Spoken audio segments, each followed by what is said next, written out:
Immanuel, Tuhan beserta kita semua.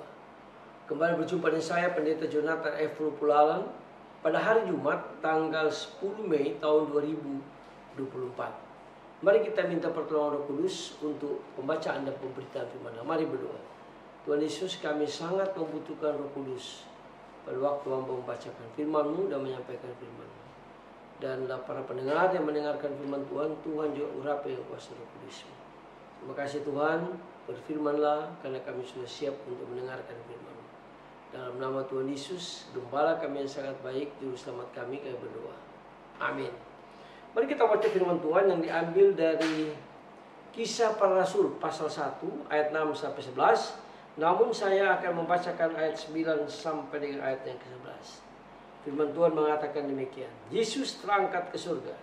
Sesudah ia mengatakan demikian, terangkatlah Yesus disaksikan oleh mereka adalah murid-muridnya, dan awan menutupnya dari pandangan murid-muridnya. Ketika mereka sedang menatap ke langit, waktu ia naik itu, tiba-tiba berdirilah dua orang yang berpakaian putih dekat mereka dan berkata kepada mereka, "Hai orang Galilea, mengapakah kamu berdiri melihat ke langit? Yesus ini yang terangkat ke surga meninggalkan kamu akan datang kembali dengan cara yang sama seperti kamu melihat dia naik ke surga." Demikianlah firman Allah yang berbahaya kita membaca, mendengar, dan melakukan firman Allah. Tema kita pada hari ini adalah mujizat kenaikan Kristus surga memberikan pengharapan baru bagi orang-orang percaya.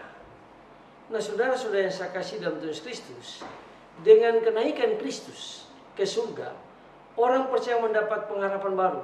Apa itu pengharapan baru? Yaitu kuasa Roh Kudus berdiam dan menguasai hidup kita, termasuk intelek, perasaan, dan kehendak kita, agar kita lebih berani memberitakan Injil kepada orang-orang berdosa atau umat manusia yang masih hidup dalam dosa, yang masih tinggal di dunia ini. Itu pun dijelaskan dalam Kisah Para Rasul pasal 8, dikatakan begini, "Tetapi kamu akan menerima kuasa kalau Roh Kudus turun ke atas kamu, dan kamu akan menjadi saksiku di Yerusalem, di seluruh Yudea dan Samaria sampai ke ujung bumi."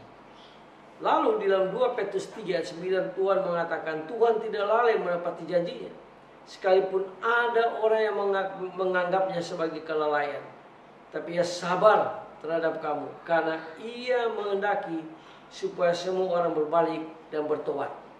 Jadi Tuhan Yesus menghendaki supaya semua orang berdosa berbalik dan bertobat. Lalu dengan tegas Rasul Petrus mengatakan, tetapi Petrus dan Rasul-Rasul itu menjawab, katanya, kita harus lebih taat kepada Allah daripada kepada manusia.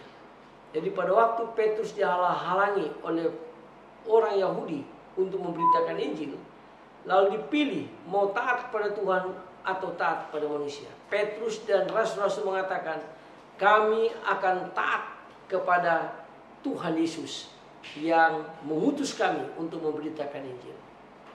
Nah, yang kedua, dengan kenaikan Kristus ke surga, orang percaya mendapat pengharapan baru, yaitu Kristus menjadi imam besar di surga bagi orang-orang percaya atau bagi kita. Sebab Kristus akan berhenti bekerja sebagai imam besar yang turut merasakan kelemahan-kelemahan kita sebagai orang percaya. Oleh karena itu, kita mempunyai pengharapan yang kekal.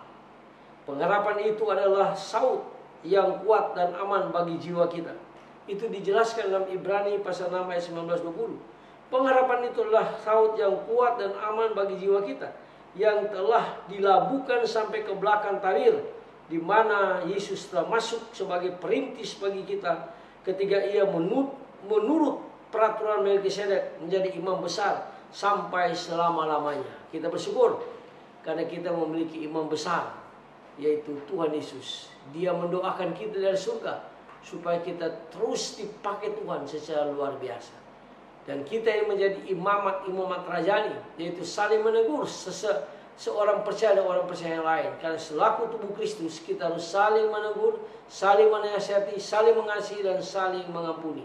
Itulah imam besar kita, Ia mengajarkan kepada kita dan kita menjadi imamat yang rajani. Yang ketiga, kenaikan Kristus ke surga, orang-orang percaya mendapat pengharapan baru, yaitu tempat kediaman yang kekal di surga. Di dalam 2 Korintus pasal 5 ayat 1 dikatakan, karena kamu tahu bahwa jika kemah tempat kediaman kita di bumi ini dibongkar, Allah telah menyediakan suatu tempat kediaman di surga bagi kita. Suatu tempat kediaman yang kekal yang tidak dibuat oleh tangan manusia.